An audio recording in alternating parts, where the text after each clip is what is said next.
अखंड मंथन के सभी दर्शकों को नमस्कार। मैं हूं शेखर त्रिपाठी। कल परम पूजनीय स्वामी श्री गिरीशानंद सरस्वती जी महाराज ने आपको भागवत कथा का दूसरा भाग सुनवाया था। आज हम आपको सुनवाएंगे भागवत कथा का तीसरा भाग। क्या वास्तविक सुख भौतिक चीजों को इकट्ठा करने में है या फिर अपरिग्रह यानी कुछ ना इकट्ठा करने से असली आनंद मिलता है जीवन का? यही सब बताएंगे स्वामी जी आज की भागवत कथा में। लेकिन अगर आप हमारी भागवत कथा सुनना चाहते हैं तो इसके लिए आपको लॉग ऑन करना होगा हमारी वेबसाइट akhandmanthan.com। इसके अलावा आप हमारे फेसबुक पेज और ट्विटर पर भी अपने संदेश दे सकते हैं। तो देखना ना भूलिए भागवत कथा का तीसरा भाग।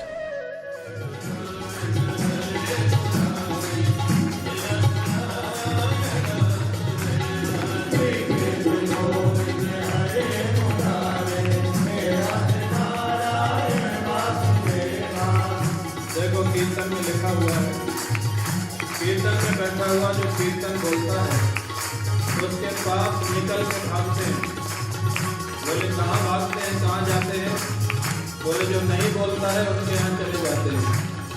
इसलिए सब लोग प्रेम से बोलो।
यही संकीर्तन गाते हुए भक्ति, ज्ञान और वैराग्य तीनों सभा में प्रवेश किए।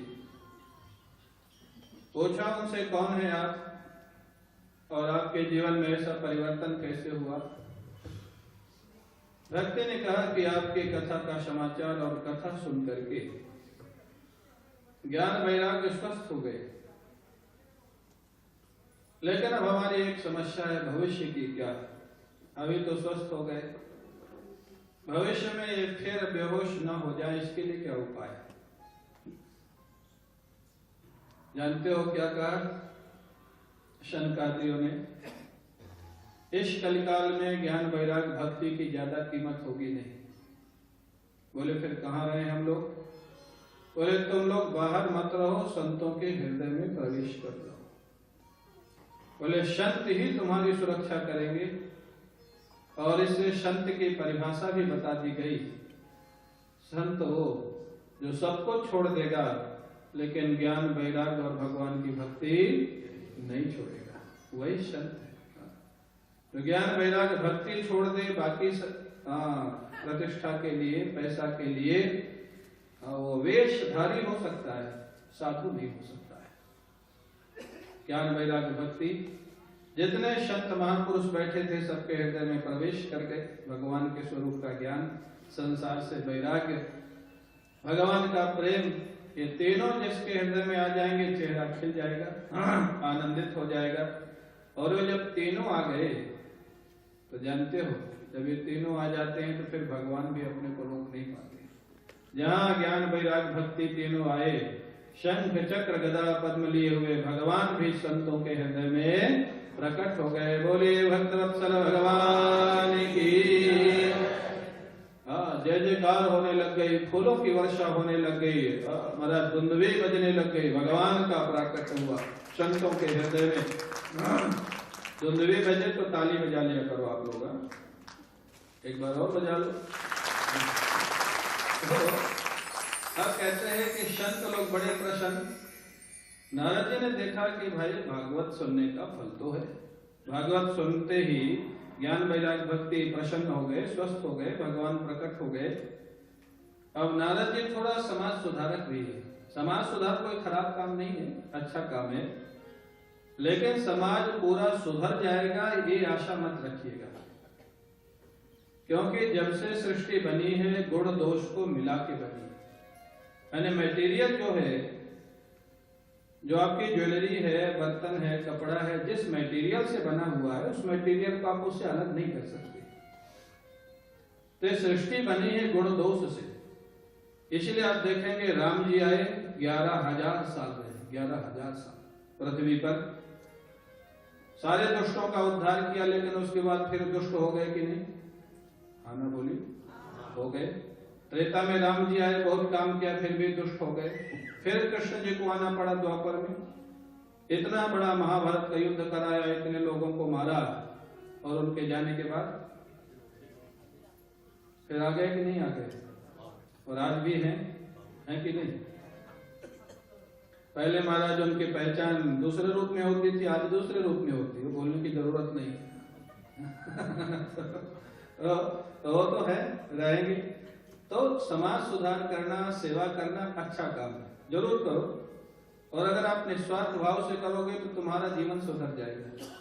लेकिन समाज सारा सुधरेगा ये आवश्यक नहीं है। उसमें भी कुछ ना कुछ दोषारोपण आप पे आएगा, कुछ ना कुछ लोग बदमाशी करेंगे, कुछ ना कुछ लोग घोटाला करेंगे, ये मान के चलना पड़ेगा। तो इसलिए उन्होंने कहा, नारद जी भी समाज सुधारक तो है, उन्होंने कहा महाराज ये संतों का काम तो हो गया, तो यही ध्यान रखना, समाज सुधार में अच्छे लोग तो सुधर जाएंगे, जिनको नहीं सुधरना वो सुधरने वाले। मैंने अनेक लोगों को देखा, उनको आप पैसा दो, पैसा घर के काम में नहीं लगाएंगे, शराब खरीद के पी जाएंगे, फिर वहीं के वहीं क्या करोगे? तो इसका अर्थ नहीं कि गरीबों को सेवा मत करो, करो। कुछ अच्छे हैं जो सुधर जाएंगे, जो उनको नहीं सुधरना वो नहीं सुधरेंगे, उनके प्रारब्ध में है, आप क्या करेंगे? नारद जी ने कहा भगवान की कथा सुनने से कैसे कैसे लोगों का उद्धार हो जाता, महाराज कौन कौन सुधर जाते हैं? बड़ा सुंदर प्रश्न किया है नारद जी ने। के विशुद्ध्यन्ति वदन्त मह्यम् शक्ताः कथामयेन कृपालुभिर्लोकहितं विचार्य प्रकाशितः कोऽपि नवीन मार्गः। महाराज कौन कौन पवित्र होते हैं भगवान की कथा सुनने से? नारद जी ने पूछा, शनकादियों ने कहा कि भगवान की कथा, भगवान की शरण, भगवान का नाम इतना शक्तिशाली है कि दुनिया का एक व्यक्ति सारा पाप किया हो, एक व्यक्ति, और एक बार भागवत सप्ताह सुन ले तो सारे पापों से छुटकारा मिल जाता है। तो इसको थोड़ा ध्यान से सुनिएगा, ये थोड़ा रोचनार्था फलश्रुति है, ये लोगों को लगाने के लिए ऐसा नहीं है। नहीं तो लोग तो फिर सोच लेंगे स्वामी जी ने अच्छा बताया, 10 करोड़ का घोटाला करो, 30-40 लाख में भागवत करा लो, सब व्हाइट हो जाएगा।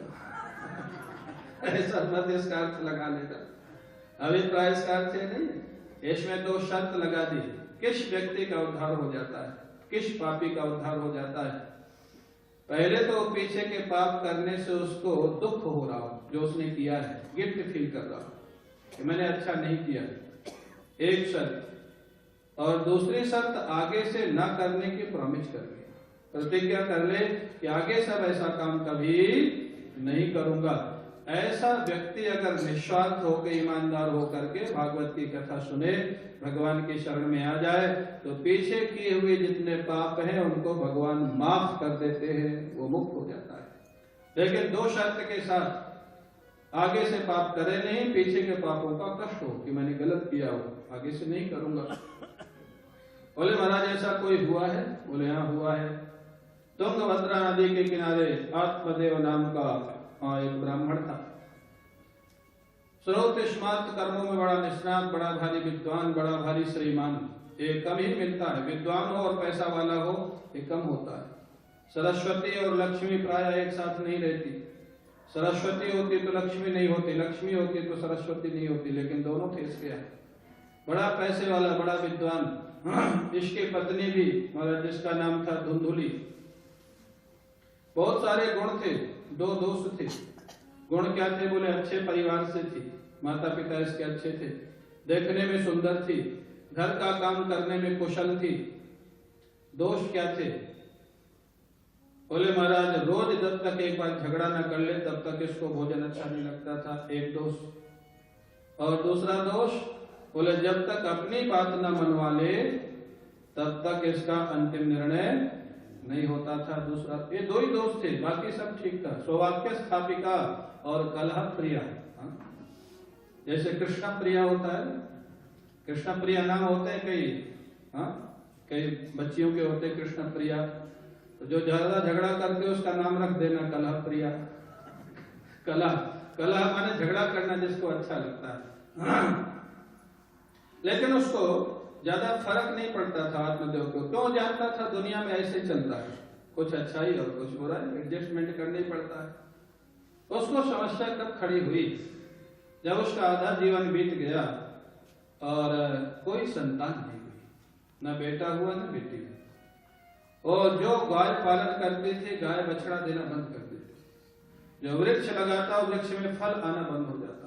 अब बहुत दुखी हुआ, ये तो मेरा इतना बड़ा पाप, वृक्ष फल देना बंद कर देता, गैया बच्चा देना बंद कर देती, मेरे संतान तो है नहीं। बहुत सारा धर्मानुष्ठान किया लेकिन फिर भी नहीं हुआ। जब नहीं हुआ तो अत्यंत निराश हो गया, अत्यंत निराश, और निराश होकर के आत्महत्या करने का निर्णय कर दिया। जंगल में गया आत्महत्या करने के लिए। संयोग से एक सिद्ध महात्मा उधर से जा रहे थे, पहचानते थे इसको। अरे आत्मदेव क्या कर रहे हो यहाँ? बोले महाराज मरने जा रहा हूं। क्यों? बोले संतान नहीं हो रही और मेरी ये दशा है, गैया पालता हूं तो बच्चा नहीं देती, पेड़ लगाता हूं फल नहीं आता, इतना मेरा पाप, मर जाऊंगा मैं, जी के क्या करूंगा? महात्मा ने उसका माथे की रेखाएं देखी, सिद्ध महात्मा थे, इसके संतान का योग है कि नहीं। देखा तो अगले 7 जन्म तक संतान का योग है, अगले 7 जन्म। महात्मा समझ गए इसको संतान का योग तो है नहीं, अब इसका दूसरा, अगर संतान की इच्छा खत्म हो जाए तो भी सुखी हो जाएगा, संतान हो जाए तो सुखी हो जाए, या संतान की इच्छा की निवृत्ति हो जाए तो सुखी हो जाए। महात्मा ने कहा देखो मैं तो विवाह भी नहीं किया, मैं तो संन्यास ले लिया और मैं भगवान का भजन करता हुआ खूब सुखी हूँ, तो काहे को परेशान है? संतान के लिए क्यों दुखी हो रहा है? तो भी भजन का संन्यास ले ले और आनंद कर, क्यों परेशान है? और संतान वालों से पूछ ले, जितने संतान वाले हैं वो सुखी हो गए क्या? क्यों भाई? जितने संतान वाले सब सुखी हो गए होंगे तो 5-10% होंगे, बाकी तो दुखी ज्यादा होंगे। तो इसलिए तो पूछ ले क्यों परेशान है महाराज। लेकिन जब ये भगवान की माया है ना, वो ज्ञान सुनने नहीं देती। इतने बड़े पंडित आत्मदेव, वो कहते हैं महात्मा जी मैंने आपसे ज्ञान नहीं मांगा, आप दे सकते हैं तो संतान दीजिए, नहीं तो आप ही के सामने मरूंगा, जिसका पाप आपको भी लगेगा। कौन घंटी बजा रहा है? फोन स्विच ऑफ कर लो या साइलेंट पे कर लो, आवश्यक हो तो हाल के बाहर जाके बात करो। तो महाराज अब कहते हैं आत्मदेव बोला मैं तो मर जाऊंगा। कभी कभी दया में भी महात्मा लोग फंस जाते हैं। अब उनके सामने मरेगा तो पाप उन्हीं को लगेगा। आत्मदेव को उन्होंने कहा कि ठीक है मैं एक फल देता हूं, तो पत्नी को दे देना और संतान होगी। महात्मा का सामर्थ्य भाग्य में नहीं है, लेकिन महात्मा अपनी तपस्या का संकल्प करके दे रहा है। बड़ा प्रसन्न हुआ आत्मदेव, ले गया धुंधली को बताया फल खा लो संतान होगी। धुंधली की महाराज जो तो बुद्धि थोड़ा उल्टे चलती थी, अपने जो समझती थी उसी को ठीक मानती थी। धुंधली ने सोचना प्रारंभ किया फल खाऊंगी तो गर्भ में बालक आएगा, बालक आएगा तो मेरा भोजन कम हो जाएगा, भोजन कम हो जाएगा तो मैं कमजोर हो जाऊंगी, फिर घर का काम नहीं होगा। ये लिखा है भागवत में सारा। घर का काम नहीं होगा तो मेरे पति देव मेरी ननंद को घर संभालने के लिए बुलाएंगे और मेरी ननंद मौका पाके मेरे घर का सामान अपने घर ये जो समस्या अब वो ले जाएगी कि नहीं कोई कंफर्म नहीं है, लेकिन है उसके प्लान सोच रही। एक समस्या, हाँ ये फल खाने से एक समस्या तो ये आएगी। हाँ देखो उल्टी सोच जिसको बोलते हैं उल्टी सोच। दूसरी समस्या क्या आएगी? बोले जिस समय मेरे गर्भ में बालक होगा मेरे से चला नहीं जाएगा, अगर गांव में डाकू आ गए तो सारे लोग भाग जाएंगे, मेरी पिटाई होगी। दूसरी समस्या। तीसरी समस्या तो कल्पना थी। उसने सुन रखा था कि सुखदेव जी महाराज 12 वर्ष तक गर्भ में रहे, उसके बाद जन्म लिया और वो भी किसी महात्मा के प्रसाद से थे। और ये भी एक बाबा जी ने फल दिया है, ये भी महात्मा का प्रसाद है। अगर मेरे गर्भ का बालक 12 वर्ष गर्भ में रुक गया तो मैं जीते जी मर जाऊंगी। क्या धुंधली को सुखदेव मिलने वाले? लेकिन कल्पना आप देखे, निर्णय क्या कि आप फल नहीं खाऊंगी, ये कष्ट मैं उठाने वाली थी। लेकिन अब समस्या है क्या पति को क्या बताऊंगी? उसके बहन आ गई, क्या समस्या बताया। बहन ने कहा तो चिंता क्यों करते, मेरे को बच्चा होने वाला है, मेरे पति को पैसे की जरूरत है तो उसको पैसा दे देना, वो तेरे को बच्चा दे देगा। क्या दिखाया गया इसमें? जिसके पास पैसा है वो बच्चे के लिए दुखी और जिसके पास बच्चा है वो पैसे के लिए दुखी। न पैसे वाला सुखी न बच्चे वाला सुखी। ये भगवान की माया है। जो पैसा है वो बच्चे के लिए दुखी है, जिसके पास बच्चे हैं वो पैसे के लिए दुखी है।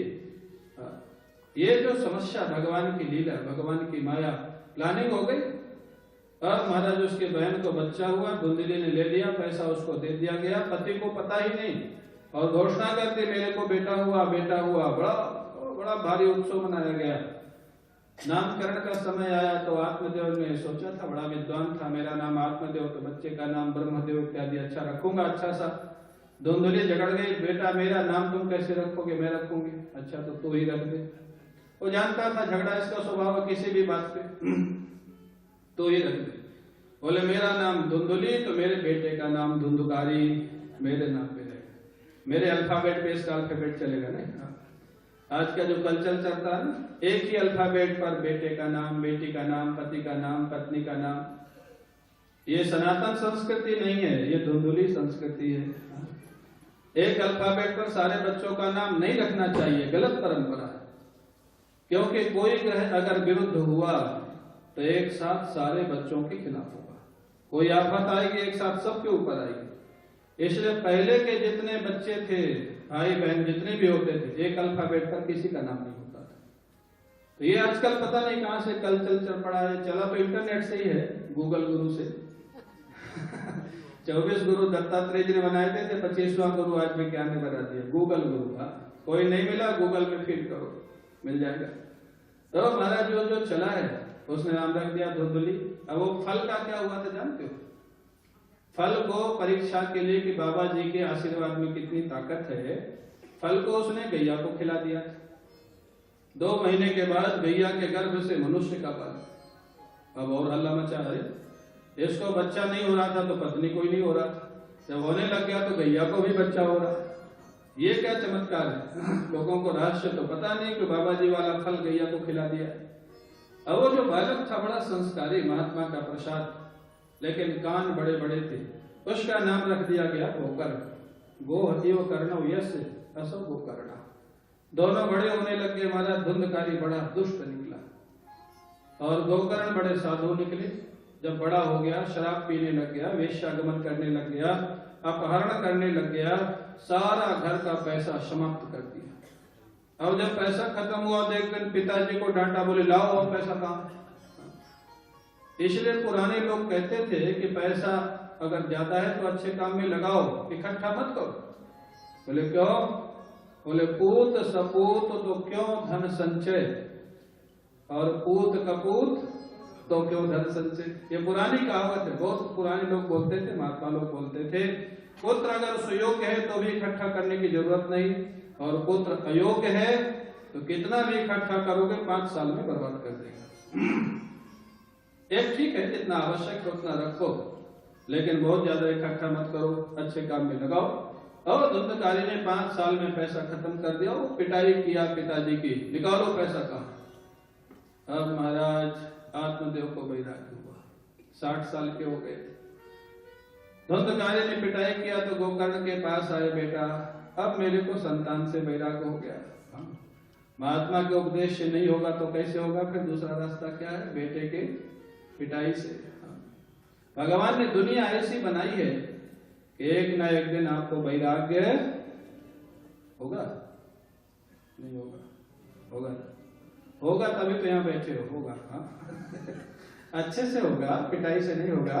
भगवान के प्रेम से होगा, भक्ति से होगा। भक्ति जन वैराग्य, विवेक जन वैराग्य, ये तो दुख जन वैराग्य। तब महाराज जो गोकर्ण जी से पूछा, क्या अभी भी मेरे उद्धार का कोई रास्ता है? 60 साल का मैं हो गया, सारा जीवन इसमें लगा दिया, सारी संपत्ति विनाश कर दिया, आज पिटाई करता है, गाली देता है, मेरा बेटा ऐसा निकल गया। गोकर्ण जी ने कहा, पिताजी भगवान का रास्ता कभी अपने भक्त के लिए बंद नहीं होता है। जैसे माता पिता का रास्ता अपने बच्चे के लिए कभी बंद नहीं होता है, ऐसे परमात्मा का रास्ता बंद नहीं होता है। क्या करो? बोले वृंदावन धाम जाओ, इस घर में मत रहो, वहां जाकर के भगवान का भजन करो, इसी जन्म में तुमको भगवान मिल जाएंगे। लेकिन जाकर के रहना कैसे, करना क्या, वो लिखा है। अगर आप तीर्थ में आके रहो, वास करो, तो कैसे रहना, वो लिखा है। देहे स्थिमान् सरुदरे भीमतिं त्यजत्वं जाया सुकादिषु सदा ममतां विमुञ्च पश्यानिशं जगदिदं क्षणभङ्गनिष्ठं वैराग्यरागरसिको भवभक्तिनिष्ठा। तीर्थ में अगर जाओ वृंदावन वास के लिए, कथा सुनने के लिए, कैसे वहां जाना और क्या क्या करना जिससे वहां का फायदा होगा। देहे स्थिमान् सरुदरे विमतिं त्यजत्वं, ये जो हड्डी मांस चर्म का पुतला है शरीर, इसका अभिमान छोड़ के जाना। मैं इतना बड़ा पावरफुल ऑफिसर, मैं लीडर, मैं उद्योगपति, इसका अभिमान छोड़ के जाना। क्योंकि अभिमान जब तक रहेगा तब तक महात्मा या गुरु की कृपा का अनुभव नहीं होगा। विनम्रता में होगा, सेवा में होगा। शरीर का अभिमान छोड़ के जाना और घर परिवार की ममता छोड़ के आना। ये नहीं कि वृंदावन में आके रहने लग गए और फोन में 10 बार बात कर लिया घर में, के भयो के भयो के भयो। तो आप सोचो, आप दिल्ली बंबई कलकत्ता रह के वृंदावन की याद आवे वो ज्यादा अच्छा, या वृंदावन रह के घर की याद आवे वो ज्यादा अच्छा? ज्यादा अच्छा क्या है? अगर यहाँ रह के घर का ही दिन भर काम करना है तो ज्यादा अच्छा है वहां रहो। वहां थोड़ा धक्का पड़ता रहेगा ना तो बांके बिहारी याद आते रहेंगे, ठाकुर जी याद आते रहेंगे। मन का ज्यादा महत्व है, शरीर कहाँ रहे इसका ज्यादा महत्व नहीं, मन कहाँ रहता है। तो इसलिए जब यहाँ आओ, इसलिए मैं कहता हूँ कम से कम फोन, कथा के समय तो कम से कम मत बजाओ ना, 5 घंटा, 2.5 घंटा सुबह, 2.5 घंटा शाम को। तो महाराज कहते हैं ममता छोड़ के आना। और ये संसार से कब जाना पड़ेगा किसी को पता नहीं, क्षण भंग, एक क्षण में व्यक्ति का काम हो जाएगा। बैठा है, यही आश्चर्य। महात्मा लोग कहते ना, श्वास बाहर निकल के वापस आ जाता है, ये आश्चर्य है। वापस ना आवे तो कोई आश्चर्य नहीं। श्वास श्वास में राम सुमिर ले, वृथा श्वास जन खोए, नारायण या श्वास को आवन होए न हो। एक कई लोग कहते हैं अरे अभी तो हमसे बात हुई फोन पे, अभी तो हमसे मिले थे, क्या हो गया? क्या हो गया है, कोई पूछ के तो नहीं आता ना। किसी से कहो चलो कथा सत्संग में चले, अरे महाराज अभी तो मरने की भी फुर्सत नहीं। जैसे उनसे धर्मराज अनुमति लेके आएंगे आप फुर्सत में हो कि नहीं चलने के लिए? जहां होगे वहीं से उठा लिया जाएगा, वहां कोई फुर्सत नहीं पूछी जाएगी। क्षण भंग निष्ठम, एक क्षण में नष्ट हो जाएगा ये संसार। और बड़े बड़े लोग जितना भी इकट्ठा किए, कोई कुछ लेकर के यहाँ से नहीं गया। अच्छे लोग भी और बुरे लोग भी, जिन्होंने लूटपाट की। सिकंदर ने कितना लूटा, लेकिन बताते हैं सिकंदर ने अंतिम समय में कह दिया था, जब मेरी अर्थी निकाली जाए, दोनों हाथ कफन के बाहर खुले हुए छोड़ देना। क्यों? दुनिया वाले शिक्षा ले लें, मैंने इतना लूट मार करके पैसा इकट्ठा किया, लेकिन 1 रुपए भी मेरे पास साथ जाने वाला। सिकंदर जब चला दुनिया से दोनों हाथ खाली थे। उसका कर्म उसके साथ गया, पैसा नहीं गया, संपत्ति नहीं गई। इसलिए क्षणभंगनिष्ठम, और क्या करें, वैराग्य राग रसिका, वैराग्य का जो आनंद है, विरक्ति का जो आनंद है, अपरिग्रह का जो आनंद है, अपरिग्रह का बड़ा आनंद है। इकट्ठा करने में ज्यादा कष्ट है। अच्छा माताओं सच बताओ, 100 साड़ी होगी एक माता के पास और एक के पास 10 या 20 होगी, ज्यादा टेंशन किसको होगा? देखो तुरंत समझ में आ गई है बात। 100 साड़ी वाली को ज्यादा टेंशन होगा, वो खराब हो गई, वो खराब हो गई। हमारे शर्मा जी बता रहे थे, कल रात में कोई 11 बजे कोई माता जी आई, बोले शर्मा जी प्रेस मिलेगा क्या? उनको पता नहीं कि आश्रम है, यहाँ कोई प्रेस करने वाला हमेशा 24 घंटा नहीं रहता। वो बोले इतनी रात में, बोले साड़ी में थोड़ा सुकड़ा ना गई। अरे तो सुबह आ भी जाते, यहाँ कोई शादी विवाह नहीं है। तो आप सोचो, 100 साड़ी जिसके पास होगी उसको ज्यादा टेंशन होगा कि 10 वाली को होगा? तो ज्यादा रखना चाहिए कि कम? कोई ज्यादा बोले यही भगवान की लीला, टेंशन भले बना रहे लेकिन रखेंगे तो ये जो आश्चर्य, यही भगवान की लीला। वैराग्य का, कम सामान का जो आनंद है ना, वो ज्यादा सामान का नहीं है। एक बार मैं कहीं विवाह शादी में गया था किसी के, तो बच्चे भी जा रहे थे, बहुत सारा सामान था, बैग सूटकेस। एक अलग से बैग थोड़ा अलग सा लग रहा था। मैंने कहा इसमें क्या है? तो बोले जूता चप्पल। जूता चप्पल सूटकेस में, वो तो पहने हो तुम। अब मैं समझा नहीं पहले, वो बोले, वो हंसने लग गए, बोले स्वामी जी आप नहीं समझेंगे, हर ड्रेस के साथ अलग जूता चप्पल जूता चप्पल भी एक सूटकेस में लेके जा रहे। तो आप सोचो कौन खराब हुआ कौन ठीक हुआ। हम लोगों को कितना आनंद है, कलर चेंज करने का कोई टेंशन ही नहीं एक ही कलर एक ही ड्रेस। मैं बंबई में एक बार कथा कर रहा था, तो एक 5-6 साल का बच्चा होगा, उसकी माँ भी आई थी कथा में, बच्चा भी आया था। तीसरे दिन अपनी माँ को मेरे सामने बोलता है, मम्मी गुरुजी को एक दूसरी ड्रेस दिला दो। एक ही ड्रेस इनके पास, वही रोज पहन के आ जाते हैं। उसको ये पता नहीं था कि ड्रेस तो कई है, कलर एक ही है। कलर हम लोगों का चेंज होता है। तो वो बच्चे का आप देखो भाव देखो, वो माँ से बोला इनको दूसरी ड्रेस दिला दो ना, एक ही ड्रेस है इनके पास। तो कम क्यों समझे? कम रखने में जो आनंद है वो ज्यादा रखने में। और अगर साधन भजन करना है तब तो और भी आनंद। तो इसलिए वैराग्य राग रसिका, वैराग्य का जो आनंद है, निवृत्ति का जो आनंद है, वो प्रवृत्ति का नहीं है। ऐसा उन्होंने उपदेश किया। और महाराज उपदेश सुनते ही आत्मदेव जी वहां से वृंदावन आ गए। दशम स्कंध का रोज पाठ करते थे, भगवान का भजन करते थे, और उसी जीवन में भगवान कृष्ण की प्राप्ति उनको हो गई। बोले भक्तवत्सल भगवान की। अब आप लोग थोड़ा कीर्तन करो, उसके बाद आगे की चर्चा करें। थोड़ा कीर्तन करो।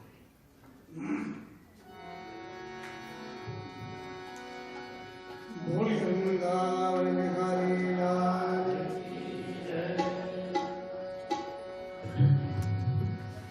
जबरी सखी वृंदावन जइयो, जबरी सखी वृंदावन जइयो, बाछलिया सो बच के रही। भागवत कथा के तीसरे अंक में आज बस इतना ही।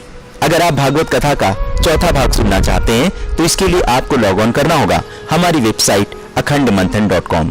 इसके अलावा आप हमारे फेसबुक पेज और ट्विटर पर भी जाकर अपने संदेश दे सकते हैं। अगर आप हमारी भागवत कथा सुनना चाहते हैं तो इसके लिए हम आपको एक बार फिर बता दें, आपको लॉग ऑन करना होगा हमारी वेबसाइट अखंडमंथन.com। इसके अलावा आप YouTube के सर्च पेज पर जाकर के अखंडमंथन.com टाइप करें और आनंद उठाएं भागवत कथा का।